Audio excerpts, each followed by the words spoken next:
Bildiyimiz kimi bir neçə gün əvvəl itkin düşən iki qız tapıldı.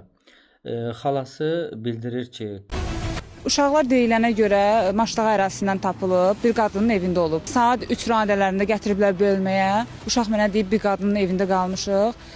Böyük, yəni onun oğlu ilə evlənmək məqsədi ilə bir evdə yaşayıb. 10 gün orada qalıblar. 3 qız olublar evdə, bir ana, 2 oğul. Belə bir şəkildə mən uşaqla danışdım. Uşaq mənə yalvardı, xala məni buradan apar. Uşaqlar hardadır? Polislərin dediyinə görə sosiala verilib. Uşaq o istəkli olduğu oğlanla danışıb, onların evinə gediblər. qız kiməsə istəyib, qaçıb, güya ailə quracaqlarmış falan. Anası isə onun nə Ya deyir biri qızı istədi, amma heç bir məlumatımız yoxdur. Dəqiq O qızın xalası deyir ki, qızlardan biri oğlanla istəyləyəmiş, gedib onun evinə və digər qız da onunla gedir. nə eşitdir onu deyir. Yəni elə bir məlumat mən eşitməmişəm. Mən uşağın anasıyam. Bu xanımın dediklərini təksib edirsiniz. Bəli, mən ona inanmıram. Sübutla qoymalıdır qarşımda. Mən uşağım demədi, hə belədir. Elə bir şey olsaydı mən bilərdim. Kimin evinə tapılıb bu? Bir qadının evində tapılıb, 2 oğlan olub, 3 dənə qız olub, bir qadın olub. Bəs o tapılan ev var, qadın deyirsiniz. Tanıyırsınız o qadını? Xeyr, o qadını heç bir tanımıram. Deyirlər Çiləgər bir yer var, tanımıram. Yəni buralara yaxındır. danışdığını bilmir. Xeyr, anası. Sən yaxşı bilirsən qızın nə hansı niyyətlə getdiyini. Sadəcə olaraq örtbasdır eləməyə çalışırsan. Acınacaqlıdır. Ailə dəyərlərimiz məhv olur.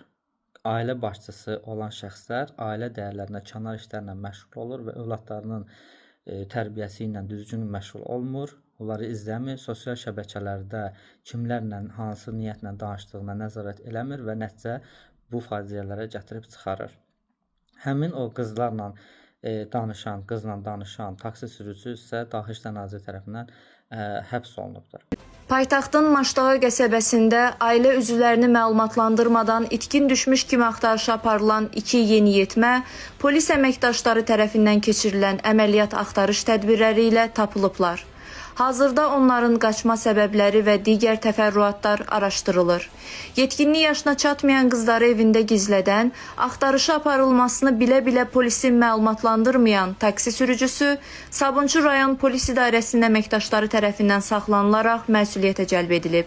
Araşdırma Daxili İşlər Nazirliyinin nəzarətinə götürülüb. Kişilik bu qədərmi məhv olub gedir? Niyə şərəfiniz yoxdur? Az yaşlının nə günahı var? Uşağın nə günahı var ki, onu aldadıb yoldan çıxarırsan? Bilirsiniz ki, qanunlarımız az yaşların ailə qurmasını qadağan edibdir. O uşaqdır. Dırnaq arası kişi. Hansı niyyətlə aparmışdın onu evə? Ayıb olsun sizlərə. Taksi sürücüsü.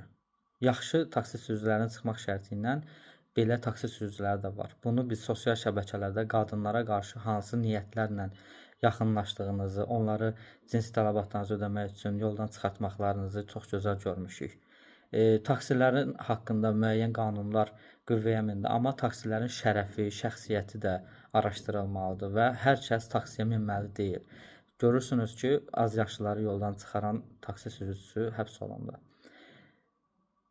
Bunlar öz ailələrinə də, öz namuslarına, bacılarına, dostlarının, yoldaşlarına da göz dikən insanlardır, belə insanlar. Bunları həbs eləmək, bunları ağır cəza vermək lazımdır ki, özlərinə gələ bilməsin.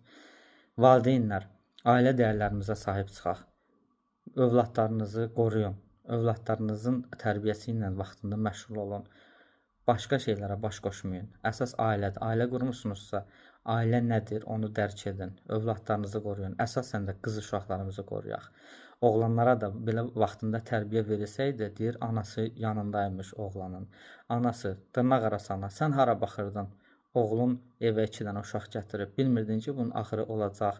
Bilmirdin ki, qanunlarımız necə güclü işləyir və siz həbs olunacaqsınız. Niyə qorxmursunuz? Ayıb olsun sizlərə.